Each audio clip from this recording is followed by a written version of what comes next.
10वां अध्याय शुंभ वध। ध्यानम। मैं मस्तक पर अर्धचंद्र धारण करने वाली शिव शक्ति स्वरूपा भगवती कामेश्वरी का हृदय में चिंतन करता हूँ।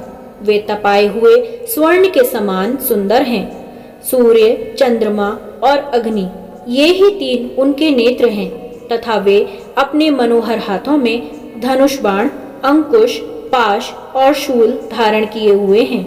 ऋषि कहते हैं, राजन, अपने प्राणों के समान प्यारे भाई निशुंभ को मारा गया देख तथा सारी सेना का संहार होता जान शुंभ ने कुपित होकर कहा, दुष्ट दुर्गे, तू बल के अभिमान में आकर झूठ मूठ का घमंड ना दिखा। तू बड़ी मानिनी बनी हुई है, किंतु दूसरी स्त्रियों के बल का सहारा लेकर लड़ती है। देवी बोली, ओ दुष्ट, मैं अकेली ही हूँ। इस संसार में मेरे सिवा दूसरी कौन है? देख, ये मेरी ही विभूतियां हैं, अतः मुझ में ही प्रवेश कर रही हैं। तदनंतर ब्रह्माणी आदि समस्त देवियां अंबिका देवी के शरीर में लीन हो गईं। उस समय केवल अंबिका देवी ही रह गईं। देवी बोली, मैं अपनी ऐश्वर्य शक्ति से अनेक रूपों में यहाँ उपस्थित हुई थी। उन सब रूपों को मैंने समेट लिया।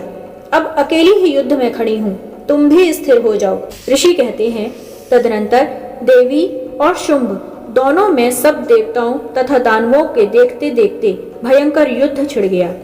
बाणों की वर्षा तथा तीखे शस्त्रों एवं दारुण अस्त्रों के प्रहार के कारण उन दोनों का युद्ध सब लोगों के लिए बड़ा भयानक प्रतीत हुआ। उस समय अंबिका देवी ने जो सैकड़ों दिव्य अस्त्र छोड़े, उन्हें दैत्यराज शुंभ ने उनके निवारक अस्त्रों द्वारा काट डाला। इसी प्रकार शुंभ ने भी जो दिव्य अस्त्र चलाए, उन्हें परमेश्वरी ने भयंकर हुंकार शब्द के उच्चारण आदि द्वारा खिलवाड़ में ही नष्ट कर डाला। तब उस असुर ने सैकड़ों बाणों से देवी को आच्छादित कर दिया। यह देख क्रोध में भरी हुई उन देवी ने भी बाण मारकर उसका धनुष काट डाला। धनुष कट जाने पर फिर दैत्यराज ने शक्ति हाथ में ली, किंतु देवी ने चक्र से उसके हाथ की शक्ति को भी काट गिराया। तत्पश्चात दैत्यों के स्वामी शुंभ ने 100 चांद वाली चमकती हुई ढाल और तलवार हाथ में ले उस समय देवी पर धावा किया। उसके आते ही चंडिका ने अपने धनुष से छोड़े हुए तीखे बाणों द्वारा उसकी सूर्य किरणों के समान उज्जवल ढाल और तलवार को तुरंत काट दिया। फिर उस दैत्य के घोड़े और सारथी मारे गए। धनुष तो पहले ही कट चुका था। अब उसने अंबिका को मारने के लिए उद्यत हो भयंकर मुदगर हाथ में ले लिया। उसे आते देख देवी ने अपने तीक्ष्ण बाणों से उसका मुदगर भी काट डाला। तिस पर भी वह असुर मुख का तानकर बड़े वेग से देवी की ओर झपटा। उस दैत्यराज ने देवी की छाती में मुक्का मारा। तब उन देवी ने भी उसकी छाती में एक चांटा जड़ दिया। देवी का थप्पड़ खाकर दैत्यराज शुंभ पृथ्वी पर गिर पड़ा, किंतु पुनः सहसा पूर्ववत उठकर खड़ा हो गया। फिर वह उछला और देवी को ऊपर ले जाकर आकाश में खड़ा हो गया। तब चंडिका आकाश में भी बिना किसी आधार के ही शुंभ के साथ युद्ध करने लगी। उस समय दैत्य और चंडिका आकाश में एक दूसरे से लड़ने लगे। उनका वह युद्ध पहले सिद्ध और मुनियों को विस्मय में डालने वाला हुआ। फिर अंबिका ने शुंभ के साथ बहुत देर तक युद्ध करने के पश्चात उसे उठाकर घुमाया और पृथ्वी पर पटक दिया। पटके जाने पर पृथ्वी पर आने के बाद वह दुष्टात्मा दैत्य पुनः चंडिका का वध करने के लिए उनकी ओर बड़े वेग से दौड़ा।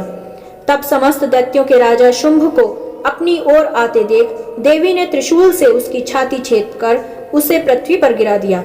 देवी के शूल की धार से घायल होने पर उसके प्राण पखेरु उड़ गए और वह समुद्रों, द्वीपों तथा पर्वतों सहित समूची पृथ्वी को कंपाता हुआ भूमि पर गिर पड़ा।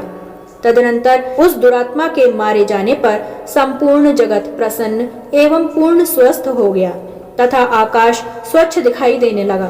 पहले जो उत्पात सूचक मेघ और उल्कापात होते थे, वे सब शांत हो गए तथा उस दैत्य के मारे जाने पर नदियां भी ठीक मार्ग से बहने लगीं। उस समय शुंभ की मृत्यु के बाद संपूर्ण देवताओं का हृदय हर्ष से भर गया और गंधर्वगण मधुर गीत गाने लगे। दूसरे गंधर्व बाजे बजाने लगे और अप्सराएं नाचने लगीं। दूसरे गंधर्व बाजे बजाने लगे और अप्सराएं नाचने लगीं। पवित्र वायु बहने लगी। सूर्य की प्रभा उत्तम हो गई। अग्निशाला की बुझी हुई आग अपने आप प्रज्वलित हो उठी तथा संपूर्ण दिशाओं के भयंकर शब्द शांत हो गए। इस प्रकार श्री मार्कंडे पुराण में सावर्णिक मनवंतर की कथा के अंतर्गत देवी महात्म्य में शुंभ वध नामक 10वां अध्याय पूरा हुआ।